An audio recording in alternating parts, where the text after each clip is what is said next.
Good morning everyone. मैं आपको relative pronoun से रिलेटेड बात करूंगा और आप आ गए हैं इंग्लिश विद गौतम सर की क्लास में। तो रिलेटिव प्रोनाउन क्या होता है? रिलेटिव प्रोनाउन, जी हाँ, उसके बारे में कुछ जानकारी मैं आपको बताऊंगा कि रिलेटिव प्रोनाउन आखिर क्या होता है। तो पहले कुछ बातें उसके संदर्भ में समझ लें। रिलेटिव प्रोनाउन ये आपके सामने लिखे हु, हुम, हुज, विच, व्हाट, ये रिलेटिव प्रोनाउन। अब रिलेटिव प्रोनाउन का जो अर्थ चलाओगे आप तो वो ज से चलेगा। किससे चलेगा? ज से। और ये सब ऑर्डिनेट क्लॉज, सब ऑर्डिनेट क्लॉज के अंतर्गत आएंगे। सब ऑर्डिनेट क्लॉज के अंतर्गत, क्लियर है? सब ऑर्डिनेट क्लॉज में भी ये जो चल रहे हैं वो एडजेक्टिव क्लॉज के अंतर्गत, एडजेक्टिव क्लॉज के अंतर्गत चल रहे हैं। यहां क्लियर हो? जैसे चलेगा हु का मतलब जो, जिसने, जिन्होंने। हुम का मतलब जिसे, जिन्हें, जिनको। हुज का तात्पर्य जिसका, जिसके, जिन्होंने। और विच और वाट, विच का मतलब इन दोनों का सेंस होगा। वाट का मतलब जो कुछ से होगा। एक और यूज होता है जिसे कहते हैं दैट। अब सबके बारे में अलग अलग तरह से जानकारी प्राप्त करेंगे, ठीक। सबसे पहले यदि हम बात करते हैं कि रिलेटिव, इससे क्या अर्थ निकला? रिलेटिव मतलब रिलेटिव्स, संबंध, जहां हम संबंध दर्शाते हैं किसी से, वही रिलेशन। रिलेटिव प्रोनाउन का मतलब रिलेट करने वाले, रिलेशन देने वाले, संबंध दर्शाने वाले। बिल्कुल क्लियर है ये बात? Very good. अब आप इसमें क्या क्या बातें ध्यान रखें। तो रिलेटिव प्रोनाउन में हु, हुम और हुज के लिए मैं बता रहा हूं, सबसे पहले तो मानव प्रजाति होना आवश्यक है। और मानव प्रजाति कहाँ होनी चाहिए? मानव प्रजाति एंटीसीडेंट, पूर्व पद, क्या होना चाहिए? पूर्व पद। तो जो रिलेटिव प्रोनाउन है उनके जस्ट पहले कोई ना कोई नाउन आएगा, वो मानव प्रजाति को बिलोंग करेगा। नाउन या प्रोनाउन है, वो मानव प्रजाति को बिलोंग करेगा, अर्थात ह्यूमन बीइंग्स होना चाहिए। ये पहली शर्त है। बड़े ध्यान से समझते थे, आपको वो एक एक बात में क्लियर कर रहा हूं। एडजेक्टिव क्लॉज में आएंगे, सबऑर्डिनेट क्लॉज का हिस्सा है, ये क्लियर हो गई। अब यहां देखिए, एंटीसीडेंट मतलब पूर्व पद, वो क्या होना चाहिए? मानव होना चाहिए, मानव प्रजाति के लिए। तो ये तीनों की बात मैं कर रहा हूं। इसमें सबसे पहला यूज हम हु का समझेंगे। यहां तक बात क्लियर होगी कि मानव प्रजाति होना चाहिए। अब अगली बात जो हम समझने की कोशिश कर रहे हैं, पूर्व पद भी आ गया, मानव प्रजाति भी आ गई, क्लियर। अब हु कैसे रिप्लेस होगा? पहले मैं सेंटेंस को कनेक्ट करके आपको समझाऊंगा, फिर fill in the blanks style आपको समझाऊंगा, और वो बातें आपको ध्यान रखनी है। चलेगा? तो ये दोनों बातें आपके समझ में आ गई हैं। मानव प्रजाति होना चाहिए, एंटीसीडेंट ये पूर्व पद जो है मानव प्रजाति का, और ये अति आवश्यक है। चलिए अब हम बात करते हैं हु के प्रयोग की। हु के प्रयोग को आप कैसे समझेंगे? तो बड़े ध्यान से समझने की कोशिश करें। ये जो हु है, ये एक तो सब्जेक्ट को रिप्लेस करेगा, रिप्लेस करेगा, सब्जेक्ट को रिप्लेस करेगा। पहली बात तो ये समझिए, सब्जेक्ट को रिप्लेस करेगा। यस, और एंटीसीडेंट जा होगा उसके तुरंत बाद जाकर बैठेगा और रिप्लेस जो करेगा सब्जेक्ट को, तो वो सब्जेक्ट दूसरे सेंटेंस में होना चाहिए, दूसरे सेंटेंस में। कैसे, आइए समझते हैं। बिल्कुल बड़े आराम से समझिएगा, लेकिन जो भी बात है वो क्लियर करना है। मैंने कहा this is the boy he stole my purse, ठीक है। तो इसमें मानव प्रजाति कौन है, द बॉय। अब द बॉय यहां है, तो जो एंटीसीडेंट है वो जा है वहीं बैठा रहेगा, उसके जस्ट बाद हमें रिलेटिव प्रोनाउन लाना पड़ेगा। तो ये यही बैठा है, तो हमने लिख दिया दिस इज द बॉय, ये क्लियर लिख दिया दिस इज द बॉय। अब ये बॉय है तो इसको, इसके लिए दूसरे सेंटेंस में सब्जेक्ट है क्या, ही। ये ही किसके लिए आया, द बॉय के लिए। तो इस ही को रिप्लेस करेंगे और इसकी जगह क्या लाएंगे, हु। क्या लाएंगे इसकी जगह, who. This is the boy, समझ रहे हो ध्यान से।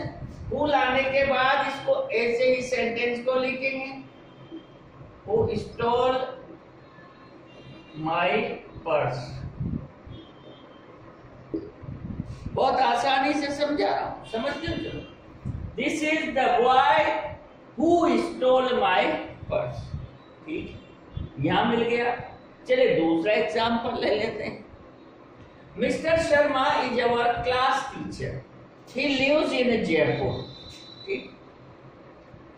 अब मिस्टर शर्मा मानव प्रजाति है, ठीक। मिस्टर शर्मा के लिए दूसरे सेंटेंस में कौन सा शब्द आया है, ही। और ही क्या है, वाक्य का सब्जेक्ट। और ये किसको रिप्लेस करता है, सब्जेक्ट को। किसको रिप्लेस करता है, सब्जेक्ट को। बात क्लियर, बड़े ध्यान से समझते चलो। हाँ, तो अब हमने क्या किया, मिस्टर शर्मा लिखा। अब मिस्टर शर्मा लिखा तो रिलेटिव प्रोनाउन जो पूर्व पद है उसके जस्ट बाद बैठता है, तो यही मिल गया। ये इसी के लिए तो हमने लिख दिया यहाँ हु। हु के बाद ये तो हट गया, इसकी जगह रिप्लेस कर दिया हु, तो क्या बचा, पहले उसी को लिखेंगे, लिव्स इन जयपुर। फिर क्या है, इज आवर क्लास टीचर, तो इज आवर क्लास टीचर। बात क्लियर हो, अरे यहां तक बात क्लियर हो गई। एंटीसीडेंट के जस्ट बाद रिलेटिव प्रोनाउन होता है सारे, और ये भी ध्यान रखना है उससे रिलेट करने वाला वर्ड हु सब्जेक्ट को रिप्लेस करता है, तो वो रिप्लेस दूसरे सेंटेंस से होगा।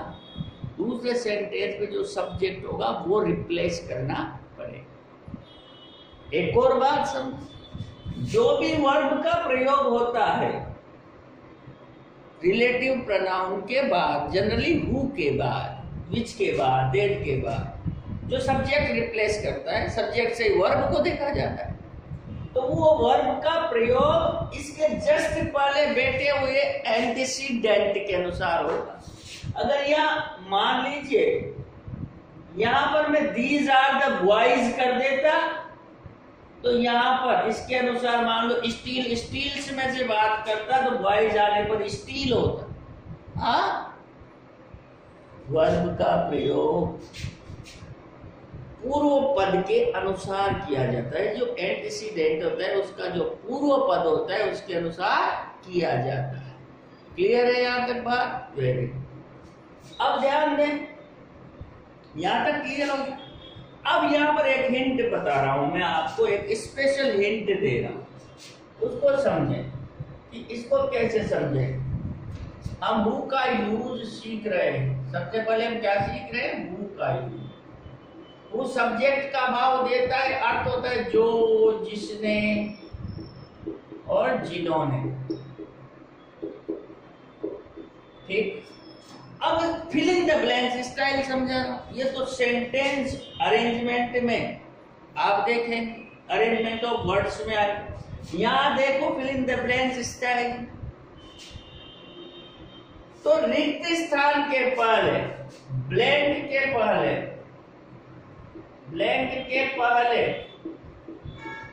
मानव, पहली बात तो ये पहली कंडीशन, और ब्लैंक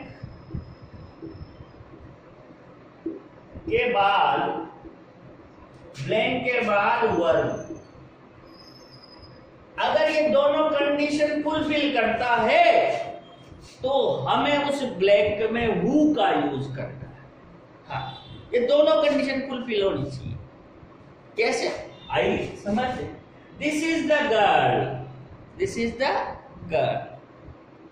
अब ये गर्ल है तो ये तो पहली कंडीशन फुलफिल की, ब्लैंक के पहले मानव है। दूसरी कंडीशन देखो, ब्लैंक के बाद वर्ब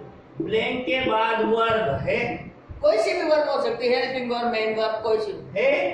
अगर ये दोनों कंडीशन फुलफिल हो जाती है तो आप बिना झिझके रिलेटिव प्रोनाउन हु का यूज कर दें। हाँ? बड़ी बारीक सी बात है जो मैं आपको समझा रहा हूं, मैं कॉन्सेप्ट बता रहा हूं सर आप, और कॉन्सेप्ट पे चलती है इंग्लिश, ये बात ध्यान रखिएगा। हाँ?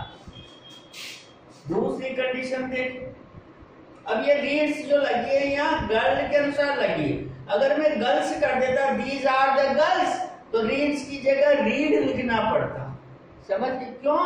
क्योंकि वर्ब का प्रयोग इसके पहले बैठे हुए एंटीसीडेंट के अनुसार होता है। ये बात आप क्लियर समझ। याद है रानी, तो क्या है रानी? मानव प्रजाति है, ब्लैंक के पहले मानव है, और ब्लैंक के बाद वर्ब है। तो ये कंडीशन, ये ध्यान से समझिए। तो यहाँ पर बेझिझक होकर क्या यूज कर दोगे? हु। बेझिझक होकर हु लगा दीजिए।